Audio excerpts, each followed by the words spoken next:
All the schools I attended had somebody like Napoleon, nerdy for certain, often weirdly hostile, but pretty nice if you managed to get to know them.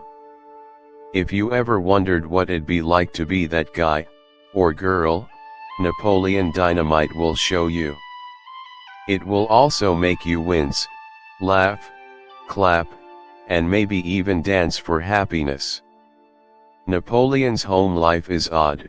He and his 32-year-old brother Kip live in the middle of nowhere, Idaho, with their grandmother and her Yama, Tina. Kip stays home chatting online with babes all day while Napoleon starts another grueling school year, teased by jocks and bullies, and bossed around by grandma. But this time he makes two new friends, glamour shot photographer Deb and Mexican transplant Pedro Sanchez. At last, his life starts to change for the better even after Grandma gets in an accident and creepy Uncle Rico comes to stay while she recovers. Most people will either love or hate this movie. The dialogue is stilted, for effect, it seems, the humor is subtle, and Napoleon's actions are often puzzling. As with his real-life counterparts, he can be hard to figure out.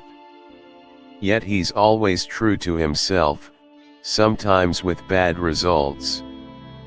But more often they're good, and by the end of the movie, you understand what he's all about. The best part of the storytelling, for me anyway, was how the events of the movie just unfold, without judgment or explanation. The director, in other words, doesn't try to tell us what to think, and that's what makes Napoleon Dynamite refreshingly, wonderfully different from pretty much any other teen movie you've ever seen. The neutral perspective may be what caused many critics, including the late Roger Ebert, to pan the film.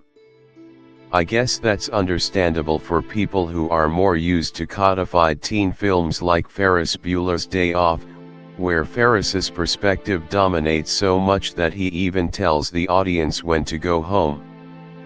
But if you have even a little weirdo in your personality, and unless you're Summer Wheatley, you might like Napoleon. I sure did. Here's hoping that this style of storytelling will continue to grow in popularity and produce more classic movies. Read less. Comment 6 people found this helpful. Was this review helpful to you? Yes, no. Report abuse 4.0 out of 5 stars. Still funny by MBVINEVOICE in December 12, 2016 format. Amazon Video verified purchase. I decided to watch this with my teens and we all laughed a lot. If you ever watch the Miranda Sings shows on Netflix, it has a very similar format. I think Amazon charges too much for rentals, so I give this a star reduction for that. The movie has a lot of funny one-liners and is weird, and at times you feel embarrassed for the characters, but maybe that's why it's so funny. You can see a little of yourself and your own weirdness and laugh at it. Be sure to watch past the credits for Kip's wedding. I never saw that scene when this movie first came out, so it was something I got to see with the rental. Comment: was this review helpful to you? Yes, no. Report abuse 5.0 out of 5 stars. Watch this movie, it's like flipping awesome. By Techno Machinima 1996 on August 30, 2016 format, DVD verified purchase. I remember those days in high school when it was just as hard for others to understand you as it may have been for you to understand them. I went to a somewhat big school, so there were quite the mix of students, clubs, and unfortunately and inevitably cliques. There were the jocks, the nerds, the eccentric artistic types, pompous snobs, goths, class clowns and pranksters, and even some foreign students. No doubt one could always feel themselves in a much better social status by belonging to a clique. Sometimes you'll belong to either one that's not especially popular and / or has few members or just not be clique material at all. Other than that, some will feel that their worth doesn't need to be measured by a clique in the first place. High school has its many posers and real people. I feel that this movie finds a fascinating way to make one think about all of those elements. Also, this movie does a good job of examining the poor and struggling versus the higher class and more well-to-do. The exaggerations that this movie goes into with all of that are quite funny and relatable without being too mean-spirited. As this movie is in no way plot-heavy, it does showcase some funny, interesting, and all-around zany characters. Also, it's quite quotable as well.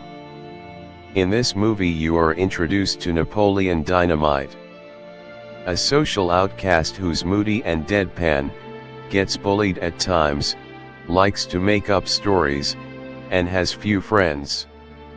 Napoleon's brother Kip is a suck-up, a dork, he's self-righteous, is only a little more tactful than Napoleon, and in general is an all-around loser.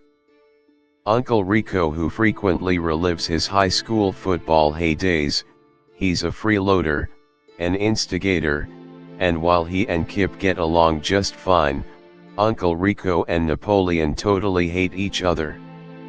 Deb is a sweet girl who's just as socially awkward as Napoleon, if not more. She was given the task to sell friendship bracelets door to door. She works at a local photo shop, and she has a deep connection with Napoleon. Pedro is a lively and lovable Mexican teen of whom was sent locally to Idaho. He and Napoleon become fast friends. Pedro wants a girlfriend. Other than that, Pedro shares in Napoleon's interests and wishes to win as school president, to be respected and to stand out. Grandma is the caretaker of Napoleon and Kip, who loves to do dangerous and extreme things to the point of getting wounded. Summer Wheatley is gorgeous, hot, outgoing, highly popular, but unfortunately she's a big snob. Those are the central characters to focus on. The rest aren't as important. Some facts about the film: director, Jared Hess; producers, Jeremy Kuhn, Chris Wyatt, Sean C. Koval, and Jory Whites. Musical score by John Swihart. Distributed by Fox Searchlight Pictures for North America and Paramount Pictures internationally. Budget, $400,000. Box office, $46.1 million. Cinematography, Mun Powell. Theatrical release, June 11, 2004. The funniest scene of all will always be when Napoleon disco dances on stage to Cosmic Girl by Jamiroquai. Certainly Napoleon and Uncle Rico locking horns is really hysterical. Kip's ridiculous poser behaviors are very hilarious. When the grandmother says, "Makes yourselves a freakin' quesadilla," is another good laugh.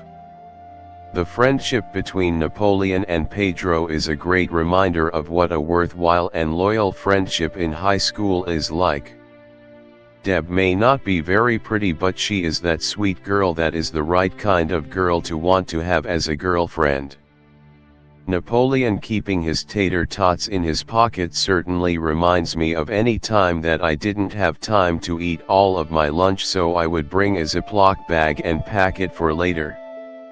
All in all, as I don't normally find movies with clean humor to be funny, nor do I normally care for a movie that's plot light and character heavy, I can't deny that with this movie's charm, zany, and quirky characters, quotable lines like "Sweet" or "Lucy KY," its hilarious exaggerations about cliques, class, and popularity, chief characters that are likable and only a couple that aren't, Jon Heder staying perfectly in character throughout the movie, great cinematography, and its non-mean spirited nature, are all things that make this movie one that's worth giving a try. Hopefully one day there will be a sequel. Read less. One comment: 4 people found this helpful. Was this review helpful to you? Yes, no. Report abuse 5.0 out of 5 stars. I don't know why I bought this on Blu-ray. By Fosh 1 Zillion, June 26, 2016. Format: Blu-ray verified purchase. I don't know why I bought this on Blu-ray. The movie is barely DVD quality, but there's something about Rico throwing that football in stunning in HD that makes me get all hot and bothered. Comment: 2 people found this helpful. Was this review helpful to you? Yes, no. Report abuse 5.0 out of 5 stars. You either get it or you don't. Bishanan and He Lake Stop 500 review Irvin Voice August 9, 2014. Format: DVD verified purchase, or you are a big old dork like me. The kind that votes for Pedro. Almost every time this silly movie is on TV, I watch it. And it plays on TV quite a bit. That's a heck of a lot of time to waste, watching Kip play footsies with La Fonda or seeing those moon boots attempt to moonwalk. So, if I buy a copy, I'll never have to watch it on TV again, right? Well, I just finished watching it again on E! And realized I've never even unwrapped this DVD after purchasing it here on Amazon quite a while ago. And now I'm craving tater tots.